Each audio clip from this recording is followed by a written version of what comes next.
Okay, let's dive into this. Welcome to This Explainer.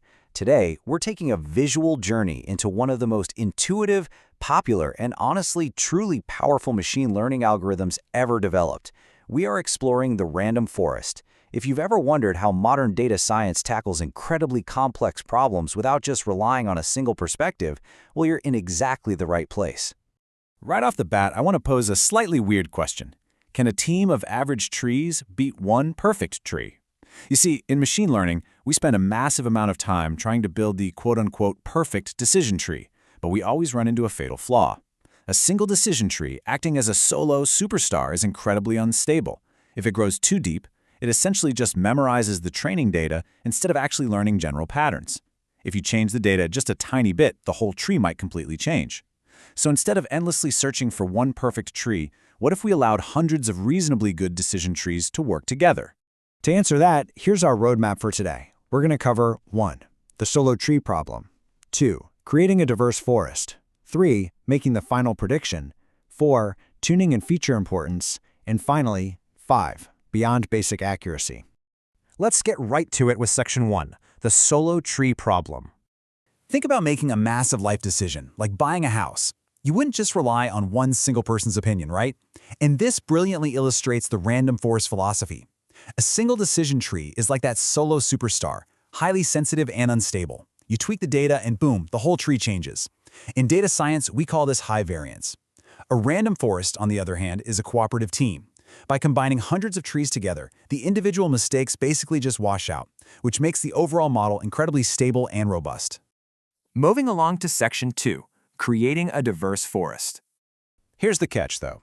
If we just copy the exact same tree 100 times, they're all going to make the exact same mistakes. A good team absolutely requires different perspectives. To solve this, the algorithm intentionally forces diversity using two distinct methods: Bootstrap Sampling, which gives each tree different experiences, and random feature selection, which gives each tree a different toolbox.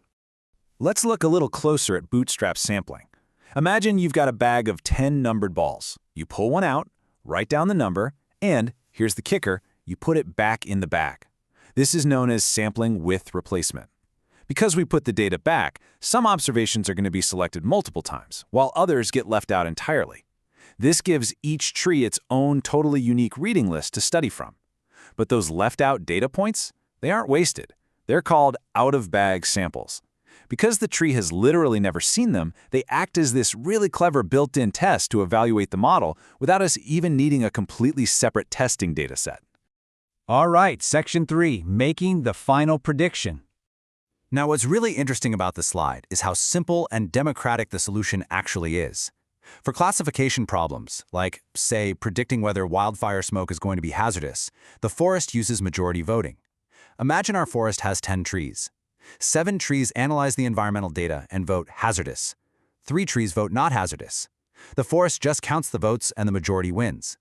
Even if those 3 dissenting trees were completely 100% wrong, the collective judgment of the group still produces the correct final prediction. I should briefly contrast this with regression, though, because, not every problem is about picking categories. Sometimes we're trying to predict a specific number, like estimating construction costs or tomorrow's exact air pollution levels. In a regression problem, voting doesn't really make sense. Instead, the forest asks every single tree for its numerical estimate and just averages them all together. Some trees guess a little high, some guess a little low, but the average harnesses the true wisdom of the crowd, balancing out all those little errors to give us a remarkably accurate final number. Which brings us to Section 4, tuning and feature importance. Even a world-class orchestra needs a conductor, right? In our case, we use hyperparameters to guide how the forest learns. Let's run through the big ones quickly. Max depth limits exactly how tall a tree can grow, which stops it from just memorizing weird, unique data points. Min samples split dictates when a group of data is simply too small to keep dividing. Max features limits how much information a tree can even look at during a single decision. And then there's N estimators. That's just the total number of trees in your forest. Now, while adding more trees definitely increases stability, we eventually hit diminishing returns. Going from 10 trees to 100 trees is a massive upgrade.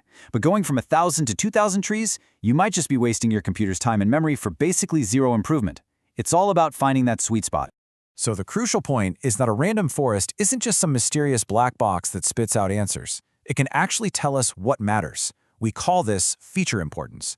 By tracking which variables consistently help the trees make the absolute best decisions, the algorithm scores them. In our wildfire example, the forest tells us exactly what drives the hazard. Wind speed and relative humidity are far, far more influential than just the size of the burned area. It literally transforms the model from a simple prediction tool into a scientific discovery tool. And finally, Section 5, Beyond Basic Accuracy. Think about this number for a second. 99%. Sounds like an absolute A+, right? Who wouldn't want a 99%? Well, this is exactly what data scientists call the accuracy trap. Imagine there are 1,000 wildfires, and only 10 are actually hazardous. If I build a remarkably lazy model that just predicts safe for every single fire so it can clock out early and go on a coffee break, it's going to be correct 990 times. It is literally 99% accurate, but it completely failed to catch the 10 deadly fires. In the real world, our 99% accurate model just proved to be dangerously, hopelessly useless. To truly understand how a model is performing, we use a confusion matrix. It breaks every prediction down into 4 possible outcomes. True positives and true negatives, that's when the model gets it right. But look at the mistakes. False positives are annoying, sure, they're false alarms. False negatives, however, are when an event is genuinely dangerous, but the model confidently predicts that it's perfectly safe. In things like medical diagnoses or environmental warnings, a false negative is absolutely the most dangerous mistake you can make. Let's move to the next concept and see how this builds perfectly into our final metrics. Precision basically asks, when the model rings the alarm, how trustworthy is it? Recall asks a different question. Out of all the real hazards that actually happened, how completely did we detect them? Because these two metrics naturally fight each other, catching every single hazard might mean causing way too many false alarms.